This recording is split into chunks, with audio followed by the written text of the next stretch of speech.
Your task will not be an easy one. Your enemy is well-trained, well-equipped, and battle-hardened. There is not a liberal America and a conservative America. There is the United States of America. Good night and good luck. Hi, folks. Today's elephant in the room, you know what it is. It's political violence.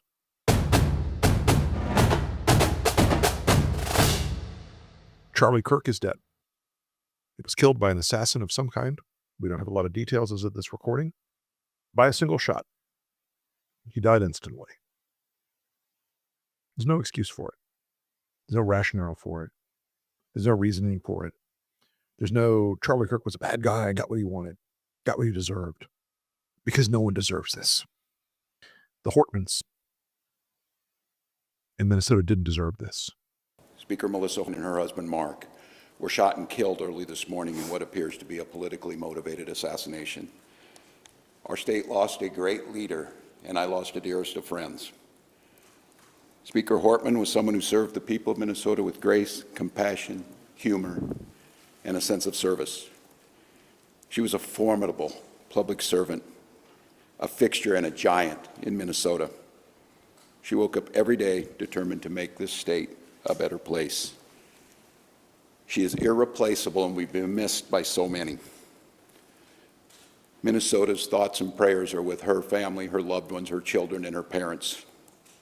My prayers also go out to State Senator John Hoffman and his wife Yvette, who were each shot multiple times. The Hoffmans are out of surgery at this time and receiving care, and we are cautiously optimistic they will survive this assassination attempt. This was an act of targeted political violence. Peaceful discourse is the foundation of our democracy. We don't settle our differences with violence or at gunpoint. In the state of Minnesota, and as recently as last week, in the most closely divided state legislature in the country, we sat down, we worked things out, we debated, we shook hands and compromised, and we served the state of Minnesota together. We proved that it's possible, even in these politically charged times, to find compromise and adhere to the principles of democracy and civil discourse. We must all, Minnesota and across the country, stand against all forms of political violence. At this precipice moment we're on, this tragic act here in Minnesota should serve as a reminder to all of us. The democracy and the debates in the halls of Congress, in state houses, in school boards, is a way to settle our differences peacefully and move society to a better place. We're collaborating with all local, state, and federal agencies on a full investigation.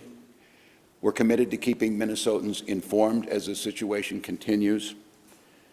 I assure you that those responsible for this will be held accountable, and each and every one of us are committed to making sure that a tragedy like this never repeats itself in Minnesota or across this country. I'd now like to turn it over to my public safety team to fill you in on the specifics of this ongoing investigation. Thank you, Governor, and thank you everyone for being here today. My name is Drew Evans, and I'm the superintendent at the Minnesota Bureau of Criminal Apprehension. I want to start by just expressing our deepest sympathies to the communities, the family, the friends, and everybody that cared about the individuals that were gunned down today. No one side of the political spectrum has a monopoly on ideologically driven violence. The degree to which Trump is now trying to exploit this, and that MAGA is trying to exploit this and turn this into a political power play, is an obscenity. To my great fellow Americans, I am filled with grief and anger at the heinous assassination of Charlie Kirk on a college campus in Utah. Charlie inspired millions, and tonight, all who knew him and loved him are united in shock and horror. Charlie was a patriot who devoted his life to the cause of open debate and the country that he loved so much, the United States of America. He fought for liberty, democracy, justice, and the American people. He He's a martyr for truth and freedom, and there's never been anyone who was so respected by youth. Charlie was also a man of deep, deep faith, and we take comfort in the knowledge that he is now at peace with God in heaven. Our prayers are with his wife, Erica, the two young, beloved children, and his entire family, who he loved more than anything in the world. We ask God to watch over them in this terrible hour of heartache and pain. This is a dark moment for America. Charlie Kirk traveled the nation, joyfully engaging with everyone interested in good faith debate. His mission was to bring young people into the political process, which he did better than anybody ever, to share his love of country and to spread the simple words of common sense. On campuses nationwide, he championed his ideas with courage, logic, humor, and grace. It's a long past time for all Americans and the media to confront the fact that violence and murder are the tragic consequence of demonizing those with whom you disagree day after day, year after year, in the most hateful and despicable way possible. For years, those on the radical left have compared wonderful Americans like Charlie to Nazis and the world's worst mass murderers and criminals. This kind of rhetoric is directly responsible for the terrorism that we're seeing in our country today. You know, folks, I'm a guy who likes things that are made to last, that are built well, that are built with care, that are built with commitment, that are made by folks who really want their product to last and to mean something in your life. You know, I have a few weaknesses in that regard. I love a good pair of handmade shoes. I love a good watch. I also love Boll & Branch sheets. Now, before I even had a podcast, Renee and I were Boll & Branch fanatics. They're made with this amazingly long-lasting quality material that gets softer with time. They hold up amazingly. They're so comfortable. And for both of us who are hot sleepers, and when I tell you I'm a hot sleeper, I am a hot sleeper. These Boll & Branch sheets are so cool, and they keep you cool all night long. And I live in Florida, and believe me, we need it here. We're so happy with our Boll & Branch sheets that I'm really honored to recommend them to my friends and family. They're just so well made.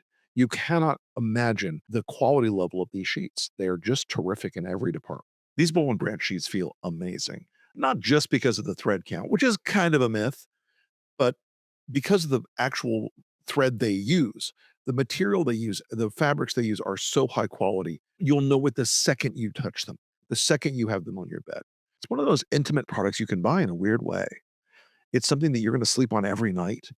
And believe me, we have several sets of Boll & Branch sheets. And again, this was before they became a sponsor of the show. We're real believers.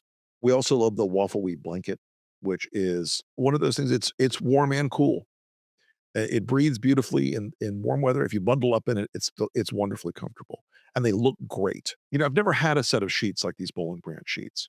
The softness is just something I know I remark on it frequently, but they really are so different than any other sheet I've ever purchased. The quality level is apparent right away, and they just get softer and softer and softer with every washing. I also love the fact that these incredibly high quality sheets, they're made with 100% organic cotton. It's soft, it's breathable, it's durable, and the quality, again, it gets softer with every wash. And Boll & Branch comes with a 30-night worry-free guarantee. Feel the difference an extraordinary night's sleep can make with Boll & Branch. Get 15% off plus free shipping on your first set of sheets at bollandbranch.com/Lincoln. That's BOLL and branch.com/Lincoln to save 15% and unlock free shipping. Exclusions apply. I disagree with Charlie Kirk on every conceivable approach. I thought his philosophical approach was not particularly conservative. It was trolling, provocative, all those things. We have a huge housing crisis in our country, the likes of which we have not seen in a long period of time. But I believe that we need to build horizontally, not vertically. It's one of my speeches. Developers don't like it when I say this, but it's true. The higher the building, the more liberal the voter. It just is. So, and if you are, the closer to the ground you are, the more conservative you are. We should encourage people to spread horizontally and not vertically. Look at Denver. The higher the high rises, has Denver become less free or more free? It's become a dystopian nightmare. You guys know that. Now you might say, Charlie, that's a correlation or the causation. Think about it. If you're on the 32nd floor renting, not owning, if you're not in the weeds and in the yard and understanding what it takes to grow food and to maintain the land, are you going to be more or less likely to actually be a conservative? The higher the building, every single study shows they become more liberal over time. It's happening in Phoenix, happened in Denver, happened in Atlanta, happened in Dallas, happened in Chicago, happened everywhere, and yet few people actually say that out loud. Good evening. I'm Charlie Kirk, founder of Turning Point USA and Turning Point Action. Together, the largest conservative grassroots organizations in the country. Thanks to our work, I talk to a lot of young people on campuses, at our events, on my radio show, podcast, and social media. Said differently, I visit college campuses so you don't have to. 31-year-old guy. Dad. Husband. Sharing 2 kids with the former Miss Arizona USA. The pair met in 2018, and Charlie says he knew almost immediately that Erica was the one. Back in 2024, Charlie said at a Turning Point USA event. Knew almost immediately. I met her and we had a very, very long dinner, which was very close to almost an interview. And no, you're going to laugh, but you should absolutely interview for your spouse. By the way, if they don't check the boxes, move on and go to the next one. Dating for dating's sake is bad for you. It's bad for them. It's bad for everybody. You should date with the intent to marry. The two became engaged in December of 2020, before tying the knot in May 2021, in a very intimate ceremony without bridesmaids or groomsmen. And speaking on her own marriage, June 13th, Erica says, we figure out the dynamic of at least having a date night, at least once a month, at least. But there will be moments where he's literally about to rush out the door and I won't see him for several days. Kids are wreaking havoc in the kitchen, pulling things out all over, and he just grabs me and he's like, 1 minute. And we just literally stare at each other for a minute and say, like, I love you, whatever you need to say, but we have that 1 minute together to reset our hearts. And honestly, that is something that helps recharge the bucket until you get that date night. Nobody with 2 little babies deserves to be shot for their political views. The Hortmans didn't deserve to be shot for their political views. The normalization and rhetoric that has surrounded this era of our lives is insufficient to excuse or to explain why Charlie Kirk was shot. The guy that shot Donald Trump in Butler, or shot at him. Now, a CBS News investigation shows Crooks fell apart, invisible to many people in his life. Scott McFarland examined the evidence he left behind. Thomas Crooks was just 20 years old with no history of political radicalization or violence. Thomas Crooks. An engineering student who impressed his teachers with big plans for his future, according to his former professor, Patricia Thompson. I thought he was a star student. He had his head on straight and he was on a path for success. Did you think it can't be him? Definitely. This is my audience for the persuasion speech. In the months before the incident, he was seemingly leading 2 lives. CBS News uncovered emails showing last year Crooks was applying to transfer to a 4-year engineering program while at the same time designing a bomb. Freshman year, 2019. Is that more how you remember him?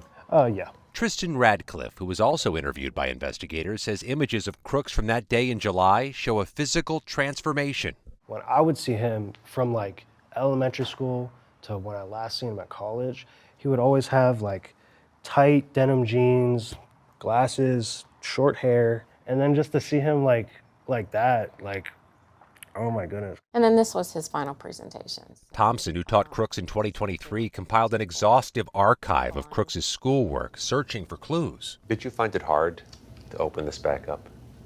Oh, yeah. And the mystery over why he did it haunts those close to Crooks. He's a MAGA, registered Republican from a conservative family. There are a lot of lost boys in this country. They're responsible for a lot of these killings, a lot of these shootings. Many times they're motivated by the eliminationist rhetoric of the great white replacement theory. Thanks, Tucker.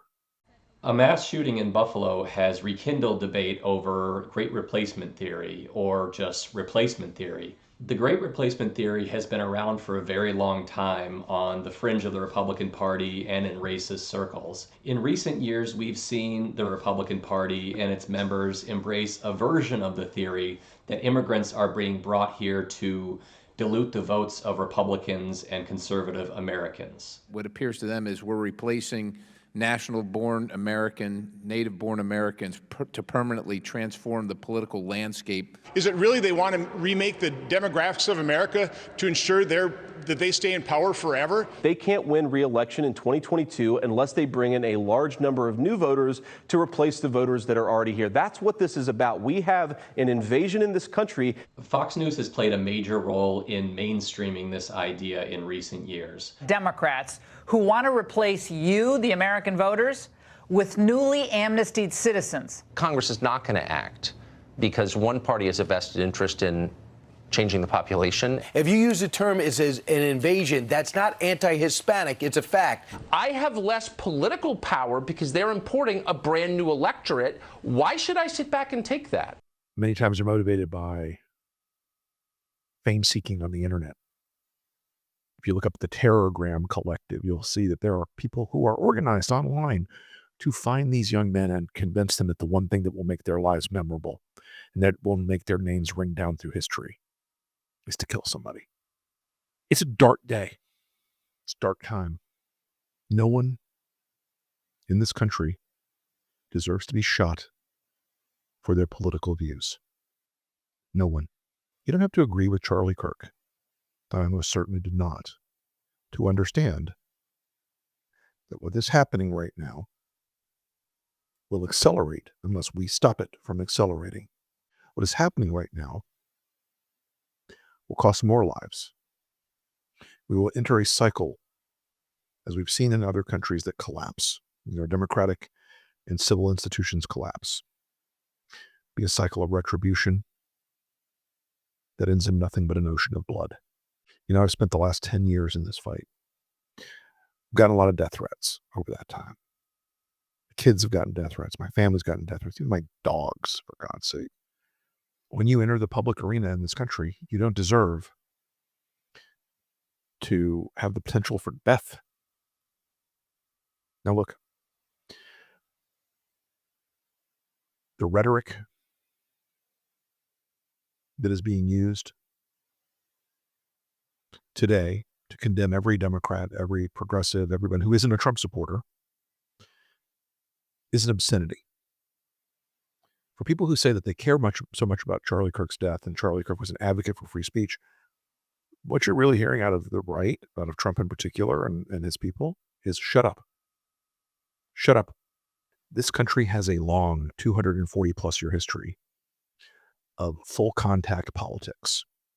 It has been uglier in the past by a long stretch. It has been vicious. You know what? It's how it should be. Ideas aren't always the Marquis of Queensberry rules. People get in discussions, disputes, they fight. But if normalization of political violence has a home, the right needs to look directly in the mirror. I'm not going to go through a long list of folks in the MAGA right who thought it was hilarious when Paul Pelosi was attacked by a guy with a hammer and almost killed. No, we had no terror during my administration. The only terror we had was Nancy Pelosi, who's a crazed lunatic.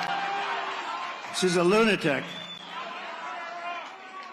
She is a crazed lunatic. What the hell was going on with her husband? Let's not ask. Let's not ask. I'll withdraw that statement. By the way, she's got a wall around her house. Obviously, in that case, it didn't work very well. What the hell happened to Nancy Pelosi's husband? He guy in his 80s, almost got beaten to death by somebody that fed in to Donald Trump's crazed conspiracy theories. A lot of Republicans have publicly condemned the violence, but some are actually making jokes about it. Yeah, that's exactly right, Wolf. I mean, instead of this moment of unity, what we have seen is Republicans actually mocking Paul Pelosi and the attack. In fact, Donald Trump Jr. tweeted out some really crude memes making fun of Paul Pelosi and the incident that happened. And then you have Carrie Lake, who is the Republican candidate for Arizona governor, who had this to say at a campaign event earlier today. It is not impossible to protect our kids at school. They act like it is. Nancy Pelosi, well, she's got protection when she's in D.C. Apparently her house doesn't have a lot of protection. Our country is being destroyed. Together we will take on the ultra-left-wing liars, losers, creeps, perverts, and freaks who are devouring the future of this state like a swarm of locusts. And we'll stand up to crazy Nancy Pelosi who ruined San Francisco. How's her husband doing, by the way? Anybody know? Not going to go through the list of people, e.g. Mike Lee, who yesterday was all absolutely certain about everything in this assassination. But when it happened in Minnesota a few months before, Mike Lee was mocking the dead. A manhunt continued for an assassin who had already killed a former House Speaker and her husband and wounded a state senator and his wife, both lawmakers Democrats. Lee tweeted a surveillance picture of the killer wearing a mask and a phony police uniform. The Utah senator's words, "This is what happens when Marxists get their way." Though with violence, politics probably doesn't matter so much. There's no indication the suspect in this case is a Marxist.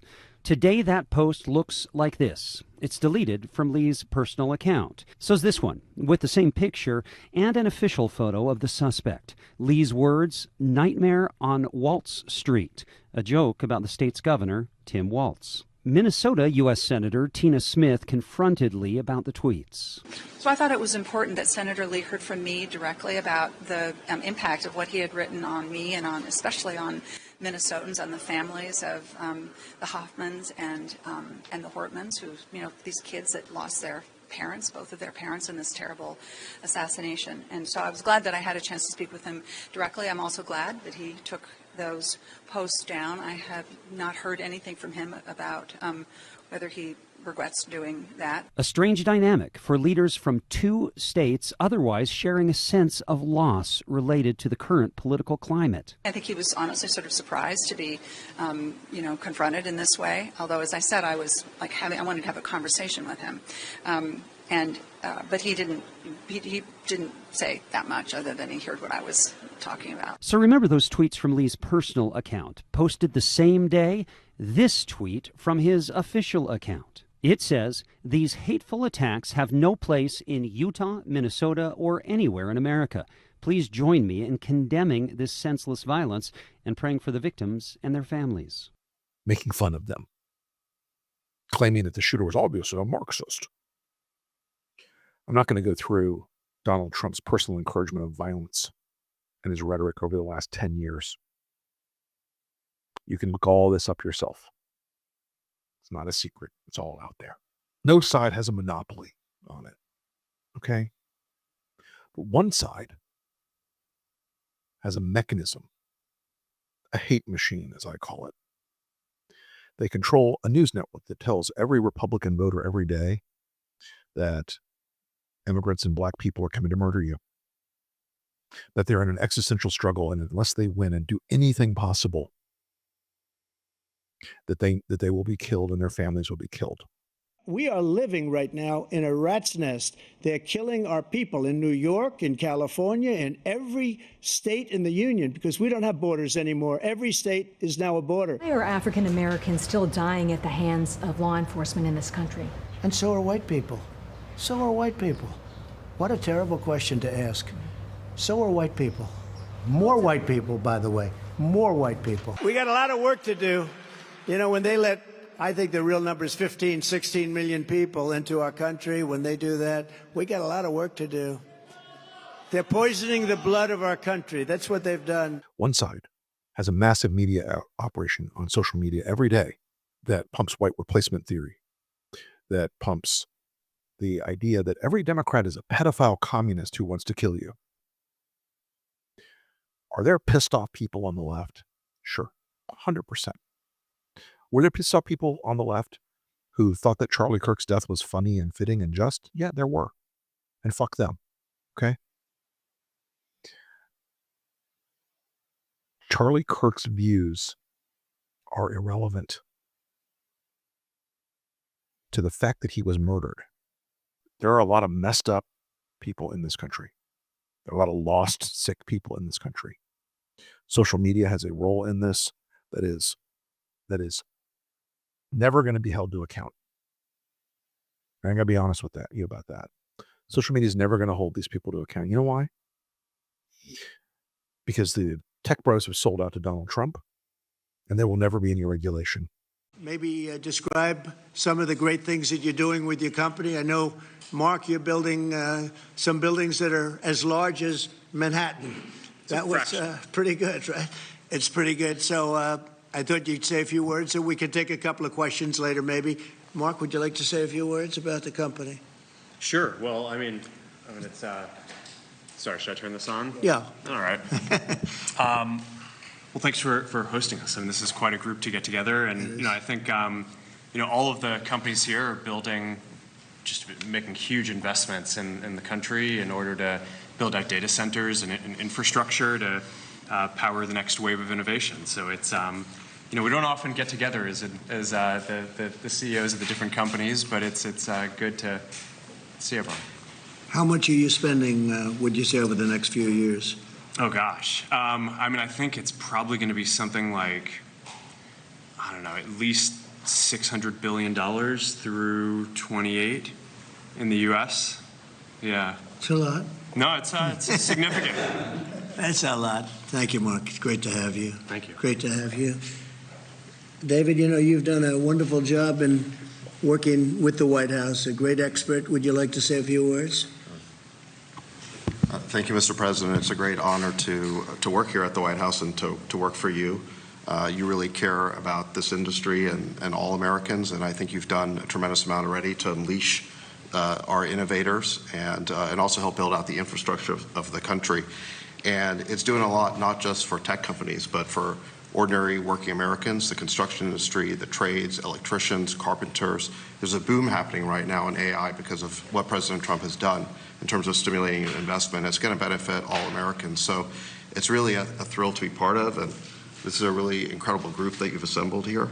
And it's like I said, it's just a great honor to have a foot in each one of these worlds and being part of it. So thank you. Thank you very much. And Sergey, you were saying a lot in the Oval Office. I figured you're somebody that likes to speak with his really wonderful MAGA girlfriend. There will never be a moment where Section 230 is removed from these people. They will never have accountability or responsibility or culpability. You know why else?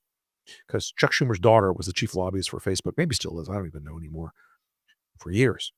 And every time Facebook got under the hot seat, Chuck Schumer bailed him out.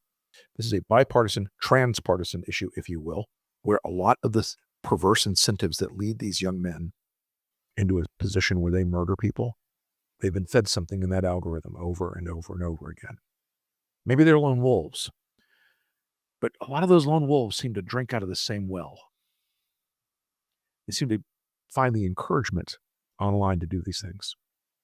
It's a lot different world than we lived in during previous assassination attempts on public figures.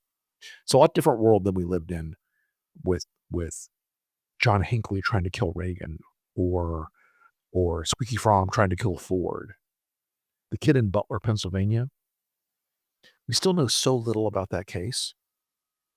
But I promise you, when we do someday, we'll learn he was deep in an internet hole, deep in a place where social media was telling him, yeah, your life may be meaningless, and here's some conspiracy theories to feed you paranoia and hatred and fear and anger. Here's a way you can be remembered. Your life can mean something.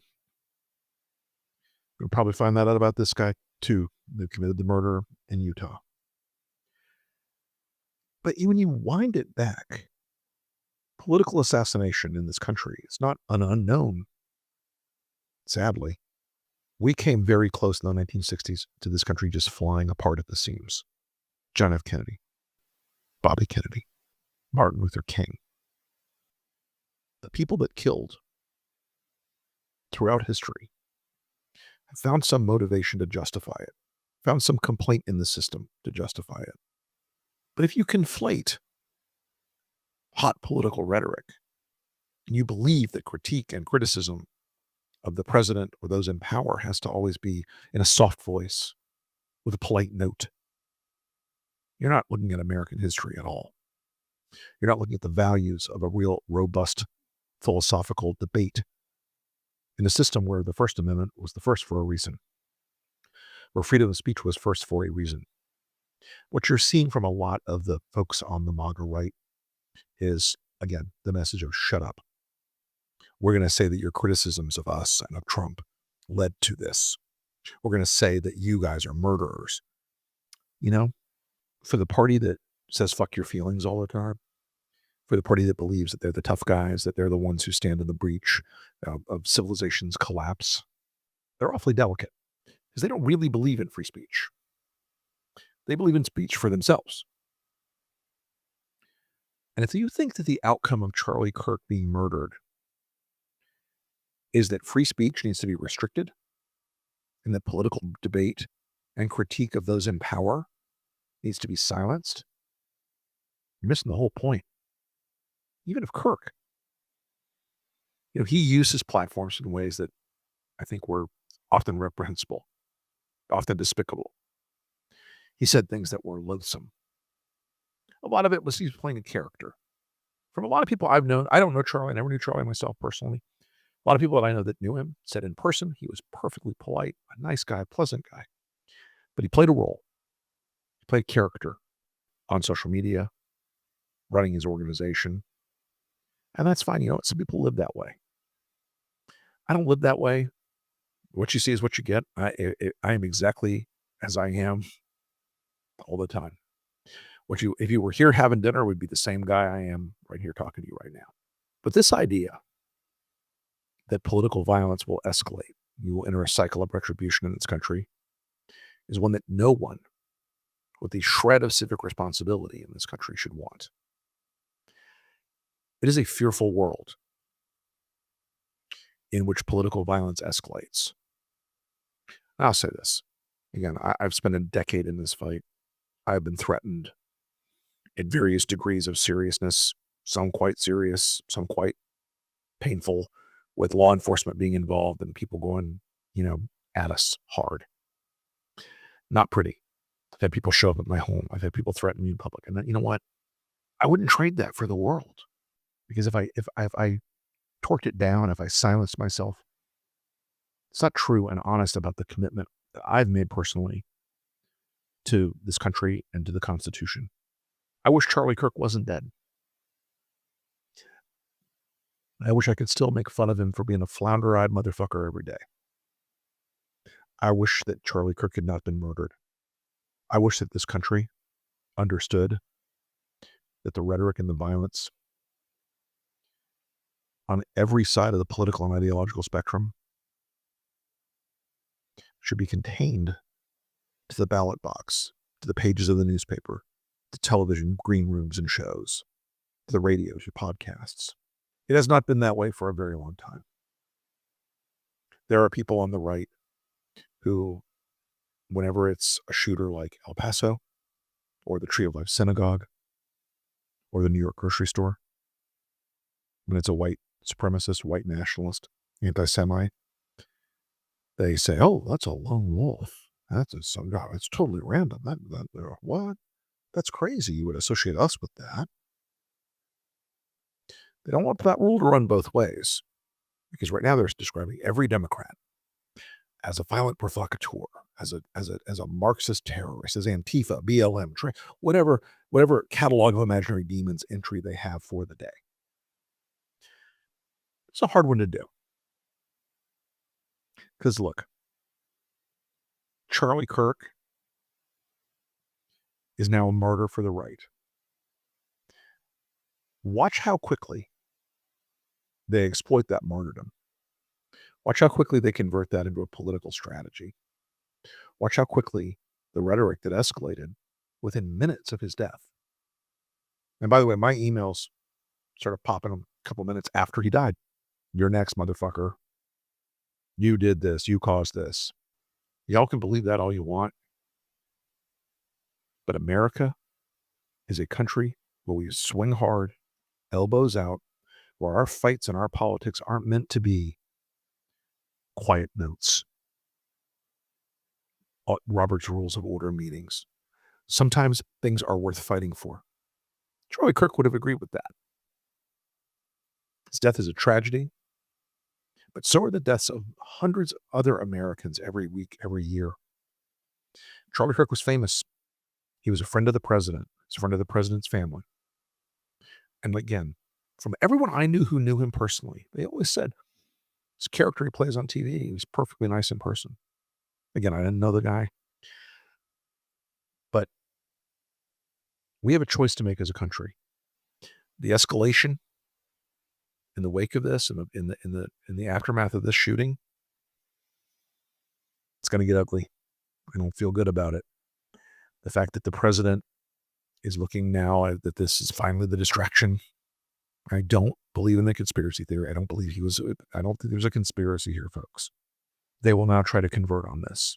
They will now try to make this into another, the shooter was a trans Antifa, this and that and the other thing. And therefore all Democrats believe that. Therefore all progressives believe that. Therefore all liberals believe that. Therefore all critics of the president believe that. It's tragedy. It's a dark day. Pray for the Kirk family, for his wife and children, and for his friends. I am. We are. Thanks, folks. See you next time.